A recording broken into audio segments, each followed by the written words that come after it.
Hickok 45 here. As you can see, it's going to be fun at the compound.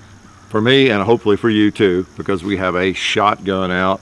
Chapter 2 with the Benelli Super90, one of my favorite shotguns.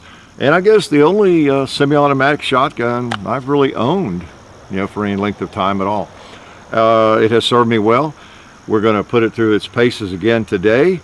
I think we've had a malfunction in the last year with it, and I don't know if it's because of the spring getting weak. These things cycle really, really fast. They're famous for being a fast cycling shotgun, so I would assume I ought to replace my magazine spring one of these days. But we're going to shoot it. We're going to shoot some bird shots, some slugs, and then some real shoulder killers, some 3-inch Magnum buckshot. So hopefully the firearm and I will survive. I've got 2 pads on the back, so we're going to be ready for anything. Right now I have it loaded with birdshot. So let's just take a couple warm-up shots here and see if we can make it work. Okay. All right, pop the safety off and let it some fly. That wasn't extra.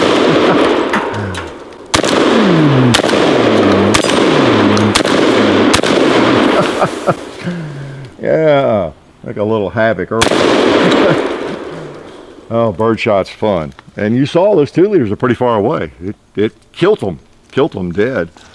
So what are we gonna put in next? Oh man, let's you know what, let's work our whips.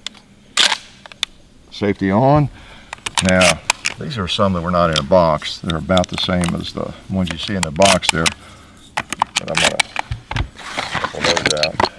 Now generally high brass slugs can punish you a little bit. You shoot too many of them, right? Well, compared with some of these 3-inch Magnum buckshot rounds we're going to fire, these things seem mild. They really do. That's about full. One more. Okay, so I'm going to work my way up to them. All right, Slug City. Nothing like one chunk of lead. And well, we'll just go on over and let the gong know we're here.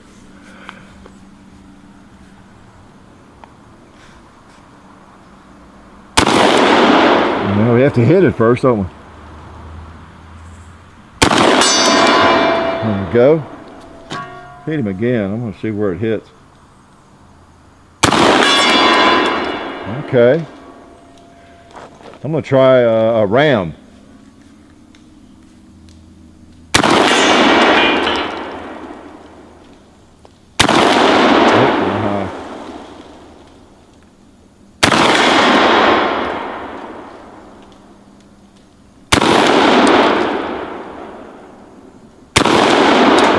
Okay, so much for all my bragging about being able to shoot slow. I'm going to try that again because these things will definitely do the job and safe. In fact, as you've seen before here, if you've watched most of the videos, sometimes it's just almost uncanny what you can hit with a slug. They are phenomenal, and I sometimes forget where to hold various shotguns and everything, the sights, but I think I need to just make sure I'm holding up high enough, and these will do the job. Yeah, all right, got my pocket. All right, Ram, let me calm down. Take my time.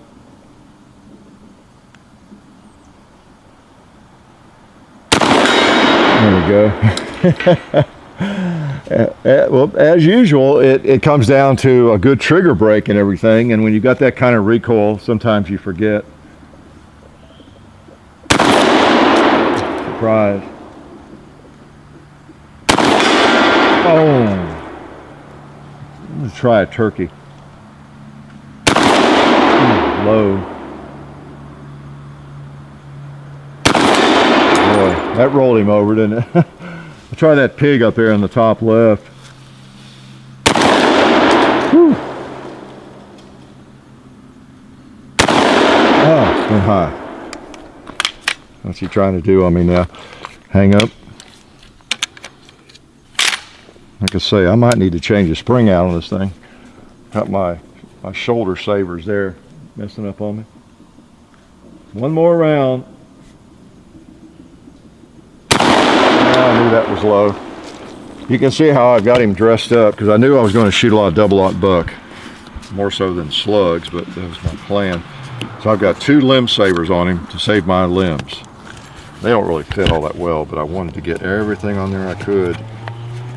One of them is like a small or medium, and then this top one, of course, is a large. And there we go. Let me go ahead and put in some of these bombs, torpedoes. These are 3-inch magnums, and yeah, 12 gauge 3-inch buckshot magnum, 15 pellets, double-aught buck. Velocity 1210 feet per second. All right, so they're pretty big. Safety on. So let's see, I think it'll probably hold 6 of these in the tube. 2, 3, 4, 5. Yeah, got 6 in there. All right. Oh, a dryer. Where did he come from? Ha ha ha. You might have seen him in the test the other day. Well, he needs a little more abuse, don't you think? Let's see what these will do.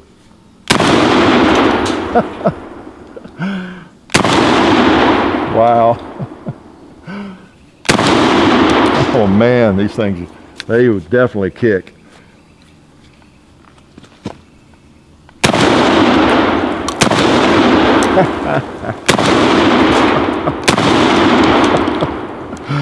Oh, even knocks the pads off. Let's go down there and see if they went through it. I don't know if we'll shoot it again. Oh boy, that is some foot-pounds of energy. Woo. Well, let's see. Blew the top piece off there. Those didn't get into the back though. I guess the back of the dryer is pretty tough. Of course, that's just soft lead hitting. Wow. Feels like they should have gone through. I can see where some of them hit there and almost poked through. That's an additional piece of metal on the back of there. If this thing will open. Oh, wow. Yeah, you can see where they went through that door. Of course, the door's double paneled. And then hit the back. There's a piece of lead right there. There's a bunch of lead in it as it bounced off the back. Wow. I mean to tell you, that is some power. Of course, again, it's soft lead and they're just pellets. And they're not 9mm rounds, jacketed or anything. But, whew. Maybe it'd be safe to hide behind the dryer, even somebody shooting double-aught buck. Things like that are random. You know, we did a video, and we'll do some more like that. If you're behind something, it is kind of a random. I'm going to abuse myself some more here, put some more of those in. But it's a random thing.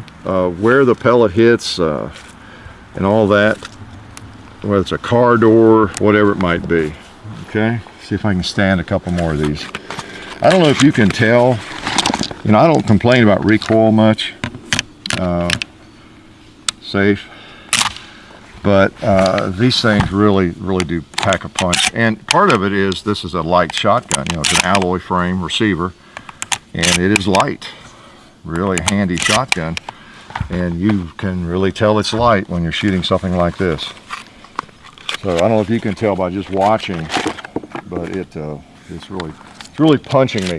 I'm not sure I can think of much I have fired that kicks that hard. And I owned a .458 Winchester Magnum, a .375 H&H Magnum. Both were bolt guns. It really, with this ammo in it and this gun, this lightweight firearm, it reminds me of the .458 Win Mag. It really does. Okay. When I was shooting earlier, some of this, wow! I went in and found another limb saver, try to save my limbs. Okay. We ought to put one of these on the pumpkin, I guess.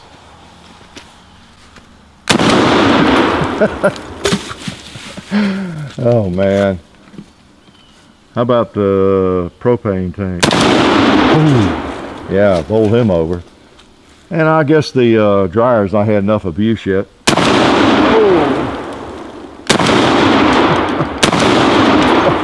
man. Let's shoot one at the gong and just see what happens. See if any of it gets out there.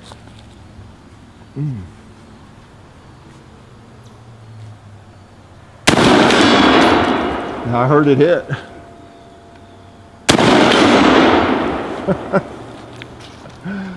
I would not advise that particular round in this shotgun for home defense even. You know, there are some really nice low recoil. In fact, that's usually what I keep in a home defense shotgun from Fed. I have for years. They make I guess they still make it. It's a, well, I know they do. It's a low recoil double-aught buck. And it's not like you're wimping out and you're using something that's just not very powerful. As I was telling John earlier, it's kind of the difference between being hit, if you're standing in the road, and being hit by a pickup truck versus a compact car. You know, I mean, they're both going to get you. So, woo! Ah, some power. Wow. Okay. All right. You know what? I want to put some more of those slugs in there. I resent some of those animals letting me miss them like they did. And I just enjoy slugs. Yeah, there we go. Safety on. Yeah, I guess this is my last loading. I'm about out of slugs. I've got to get some more of those. Because once you get your sights aligned and know where to hold, thought I had one more in my pocket there. It's like shooting a rifle, actually, some ways. Okay.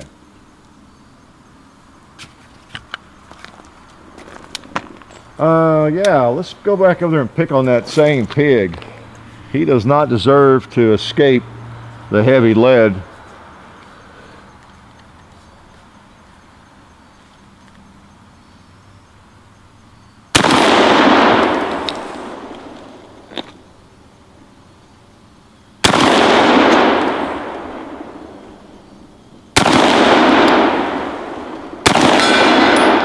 Go.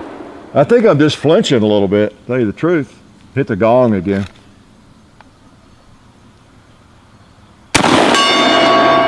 No. Look at it shake. You don't see the gong shake around like that very much. All right, let's go back with something civilized here. From bird shot, 7.5. Okay. Which is actually a very powerful round. Why? Because it's a 12 gauge, okay? Almost anything coming out of a 12 gauge is not exactly a wimp load. All right, well, we shot some bird shot at that thing. Let's put a little more on it though. Okay, we got, like I say, I might have my spring weakening up on me with this thing. Safety on. There we go. And again.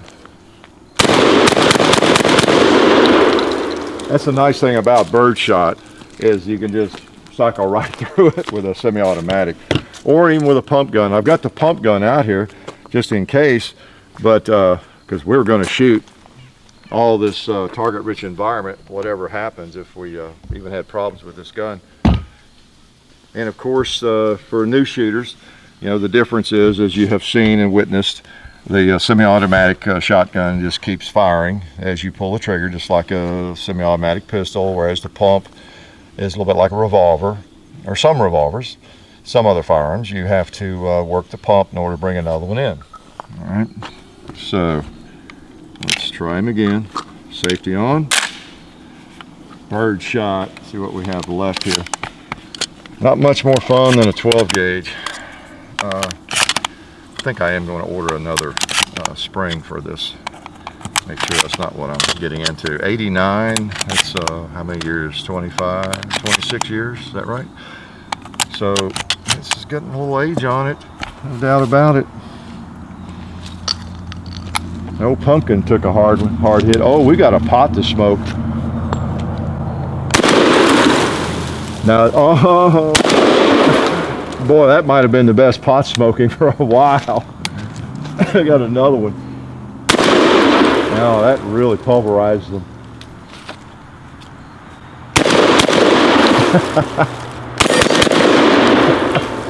It's a fast firing little gun, there's no doubt about it.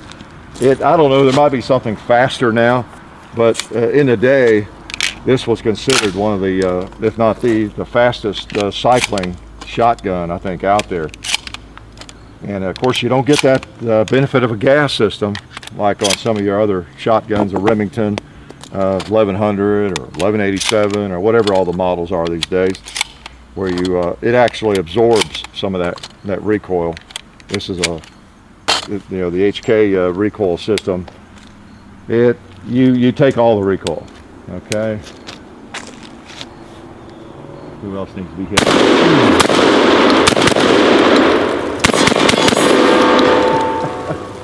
You can just pump them out. Woo! That is fun. That is fun. So, I don't know about my redneck butt cuff there, or my two of them. One is really all you need, but I knew I was going to be firing some of this stuff, and that is some strong stuff. Now, if you're hunting, you have a heavier shotgun, probably a little longer barrel and all that, maybe even a gas system.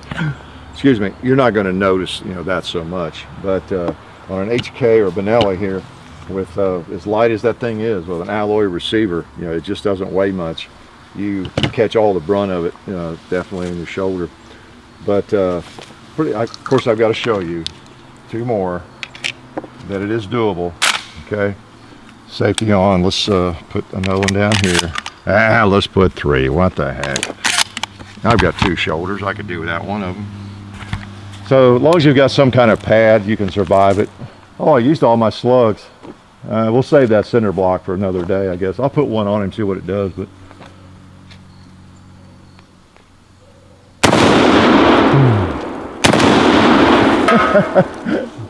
now let's hit the cowboy and see how many of them hit him.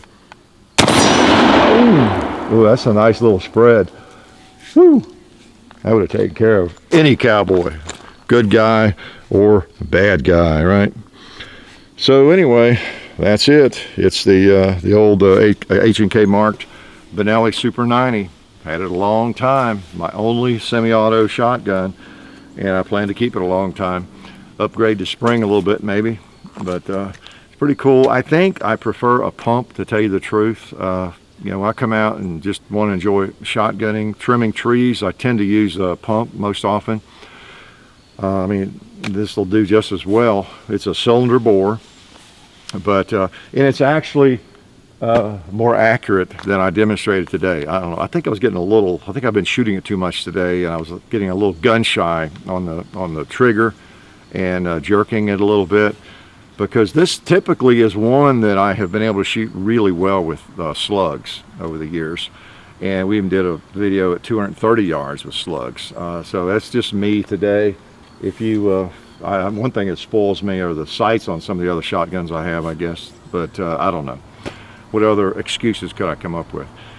But there's nothing like a shotgun. It's just a lot of fun. And I might have a bruise or two there, but it doesn't really hurt.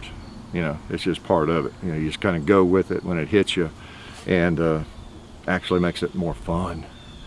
Life is good. We'd like to thank one of our sponsors, SDI, the Sonoran Desert Institute. SDI has fully accredited distance learning programs where you can get certified in gunsmithing or even an associate's degree in firearms technology. Of course, the study includes hands-on experience, which is important, of course. So check it out. Go to sdi.edu or just click on the link in the description. Okay.